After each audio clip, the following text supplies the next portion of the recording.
আল্লাহুম্মা জিদনি ইলমা। আল্লাহুম্মা জিদনি ইলমা। ইব্রাহিম আলাইহিস সালাম এমন এক সমাজে জন্মগ্রহণ করেন যেখানে সবাই মূর্তি পূজা করত, এমনকি তার নিজের বাবাও।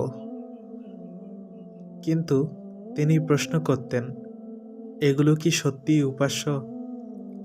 ইন্নী ওয়াজ্জাহাতু ওয়াজহিয়া লিল্লাযী ফাতারাস সামাওয়াতি ওয়াল আরদা হানিফা। আমি একনিষ্ঠভাবে আমার মুখ ফিরিয়ে দিয়েছি সেই সত্তার দিকে যিনি আসমান ও জমিন সৃষ্টি করেছেন। একদিন তিনি সব মূর্তি ভেঙে ফেললেন, শুধু বড় মূর্তিটা রেখে দিলেন। লোকেরা যখন জিজ্ঞেস করল, কে করেছে এটা, তিনি বললেন, বড় মূর্তিটাকে জিজ্ঞেস করো। এর মাধ্যমে তিনি বুঝালেন, যারা কথা বলতে পারে না, নিজেরাই কিছু করতে পারে না, তারা কিভাবে ইলাহ হতে পারে। মানুষ ক্ষিপ্ত হয়ে গেল। তারা বিশাল আগুন জ্বালালো এবং ইব্রাহিম আলাইসাল্লামকে সেই আগুনে নিক্ষেপ করল। ঠিক তখনই আল্লাহ আদেশ দিলেন, ইয়া নারু কুনি বারদান ওয়া সালামান আলা ইব্রাহিম। হে আগুন, তুমি ইব্রাহিমের জন্য শীতল ও নিরাপদ হয়ে যাও। যার সাথে আল্লাহ আছেন তার কোনো ভয় নেই। ইব্রাহিম আলাইসাল্লাম স্বপ্নে দেখলেন তিনি তার প্রিয় সন্তান ইসমাইল আলাইসাল্লামকে কুরবানি করেছেন।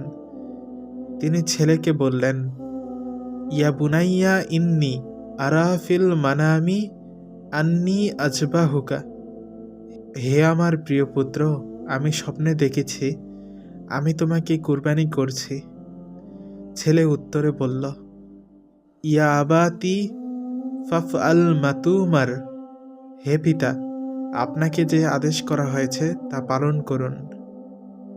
কি অসাধারণ ঈমান!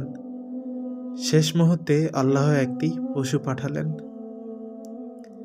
ইব্রাহিম আলাইসাল্লাম ও ইসমাইল আলাইসাল্লাম কাবাঘর নির্মাণ করেন। তারা দোয়া করলেন, রব্বানা তাকাব্বাল মিন্না ইন্নাকা আন্তা সামিউল আলিম। হে আমাদের রব, আমাদের থেকে কবুল করে নিন, নিশ্চয়ই আপনি সর্বশ্রোতা, সর্বজ্ঞ।